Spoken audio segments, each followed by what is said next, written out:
வருகிற 9ஆம் தேதி திமுக கழகத்தின் தலைமை பொதுக்குழு நடைபெறவிருக்கிறது. அந்த பொதுக்குழுவில் தலைவர் பொறுப்புக்கும் பொதுச் செயலாளர் பொறுப்புக்கும் பொருளாளர் பொறுப்புக்குமான தேர்தல்கள் நடைபெறவிருக்கிறது. இந்த தேர்தல்களில் தலைவர் பொறுப்புக்கு தமிழின காவலர் தலைவர் கலைஞர் அவர்களுக்கும், பொதுச் செயலாளர் பொறுப்புக்கு பேராசிரியர் பெருந்தகை அவர்களுக்கும், பொருளாளர் பொறுப்புக்கு வணக்கத்திற்குரிய தளபதி அவர்களுக்கும் சென்னை தெற்கு மாவட்டத்தின் சார்பில் வேட்பு மனுக்கள் அளிக்கப்பட்டிருக்கிறது. மாவட்ட நிர்வாகிகள் சார்பாக ஒன்றும், ஒன்றிய கழக செயலாளர் சார்பாக ஒன்றும் 2 மனுக்கள் வழங்கப்பட்டிருக்கிறது. தலைவர், பொதுச் செயலாளர், பொருளாளர் பதவிகளுக்கு. அதேபோல் விழுப்புரம் மாவட்டத்தினுடைய தெற்கு மாவட்ட கழகத்தின் சார்பாக அதனுடைய செயலாளர் அங்கையர்கண்ணி அவர்கள் மூலமாகவும், அதேபோல் வடக்கு மாவட்ட கழகத்தினுடைய செயலாளர் மஸ்தான் அவருடைய மூலமாகவும் தனித்தனி மனுக்கள் கொடுக்கப்பட்டிருக்கின்றன.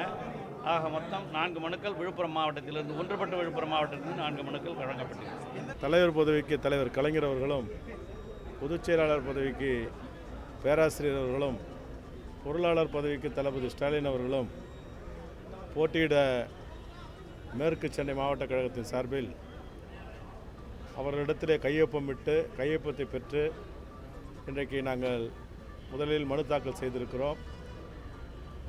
நிச்சயம் இந்த முறை இந்த 3 பேரும் இணைந்து தமிழ்நாட்டினுடைய 2016 ஆட்சி மாற்றத்தை கொண்டு வருவதற்கான வழிவகையை செய்வார்கள் என்ற நம்பிக்கையோடு கழகம் இந்த ஆண்டு மிக சிறப்பாக பணியாற்ற வேண்டும் என்பதற்காகத்தான் தொடர்ந்து தலைவர் கலைஞர் அவர்களை 11வது முறையாக தலைவர் பதவிக்கும், 9வது முறையாக பொதுச் செயலாளர் பதவிக்கும், 3வது முறையாக பொருளாளர் பதவிக்கும் போட்டி இல்லாமல் நிச்சயமாக அவர்கள் தேர்ந்தெடுக்கப்பட இருக்கிறார்கள்.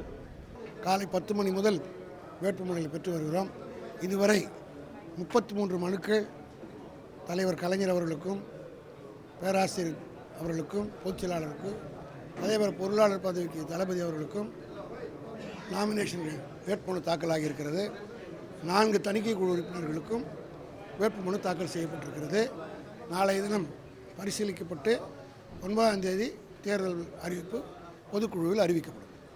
இதுவரையில் யாரும் போட்டியாக வேட்புமனு தாக்கல் செய்யவில்லை.